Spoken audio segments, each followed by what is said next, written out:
Thank you. Hi everyone. My name is Mahira. I am a Mars mom, and this is completely impromptu. I was sitting there thinking about what I will say, so bear with me as I collect my thoughts. First of all, I would like to thank you guys for coming here, yourself, Tasneem, everyone, and all of you for being part of this interesting and very close to my heart and all of our hearts topic.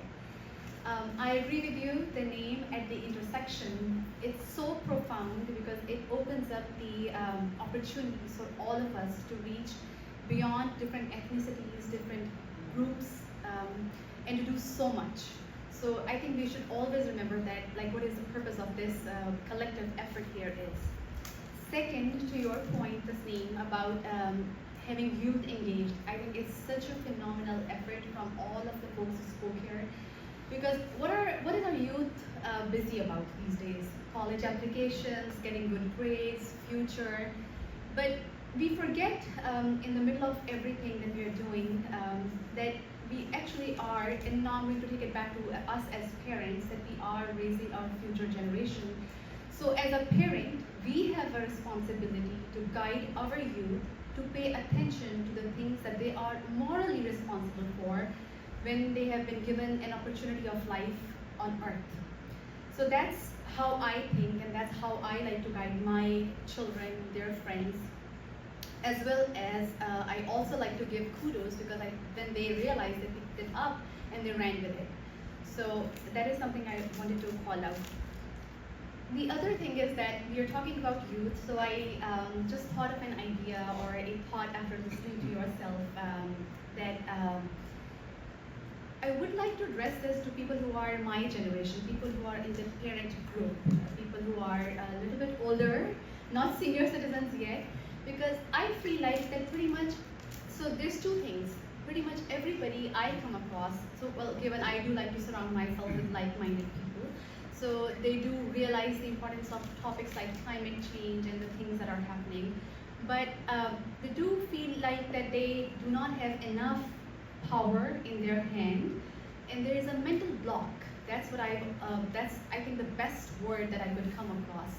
That they could not get beyond the understanding that besides realizing what's happening and talking about it, there is some power in their hand as well. And I learned this from my nephew who's not here, but I've raised him almost like my son. The story is that when it was time for elections, he asked me whom am I voting for, and I'll tie it back to the people who are making policy and who are in charge, because it's so relevant to people who are our generation that we forget about this. So this is a cool reminder. What he said was that when you're going to vote for someone, don't just follow the norm.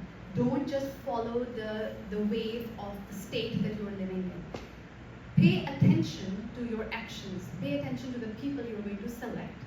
And not just pay attention to the people you're going to select, but dig deeper. Do some analysis. What are they about? What are they going to bring to you on the table? Because these are the people who are going to be empowered because of you.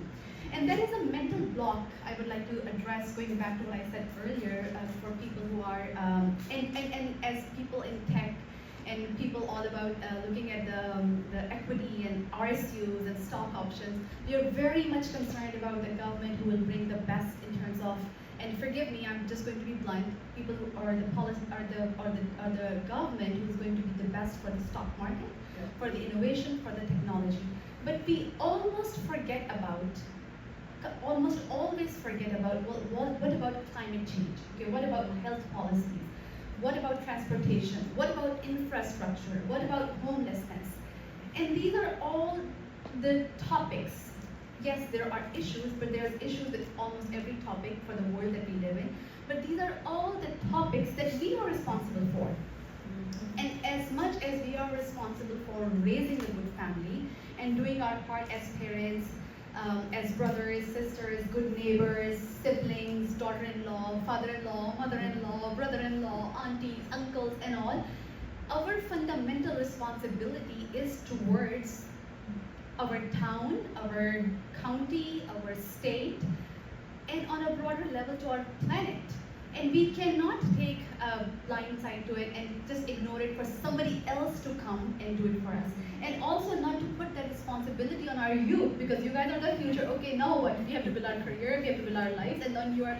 So it's almost like a joint responsibility that I would like to call our attention. And because this is being recorded and this is going to go on social media, so I would like to make a call to action for all my fellow age group people who are parents, that this is something that we should take more seriously about.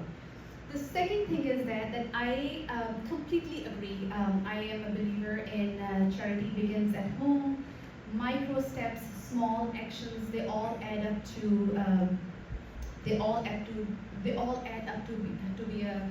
make a difference in a grand scheme of things. So smaller actions, do not discount them, do not overlook or do not undermine the effort we can have. And for that, what do I mean by smaller action? On a personal level, for me, like when I'm in my office, I have to use a stick to stir my coffee. I opt for a metal spoon because I know that can be washed, it can be put into the dishwasher in the cafeteria, so I will not go for that stick made out of bamboo. Would not use unnecessarily tissue papers or the brown papers which are made out of the trees and whatnot. So those are the things that I remind myself, or the plastic cups or the bags and whatnot. And I was just talking to you as well about the shopping spree, because just because you can afford to buy more, don't go buy. Just try to pay attention. Go look into your closet, and this is again call to action. That we are just so much driven by consumer economy, and there's just so much to buy. There's so many options, and the social media is just basically will swept you away if you're not aware of what is happening to you. So take things a little bit more, be a little bit more aware of not just what the things that we say, what we do, but also what's happening to us, what's coming at us.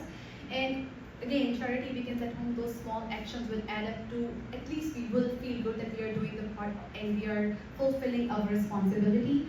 And don't lose sight that our responsibility as collectively, as the citizens of this country, is to cast that vote. Many people I know, many of my friends, they talk about many different things, but they actually don't go out and vote.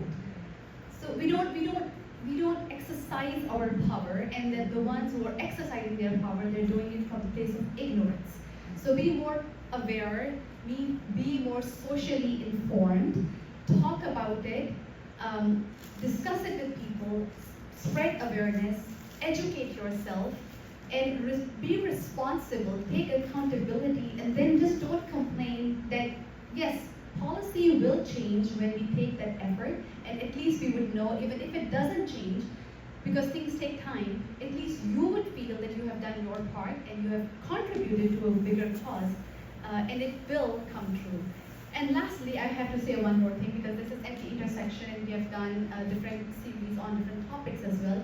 Many people also have the ideology that it's the end of times, prepare for your, this is bound to happen, this is all written. I would like to challenge that viewpoint, and I would say that our fate, a part of it is probably maybe predestined, pre-written somewhere, but a lot of our fate is also written out of our own actions.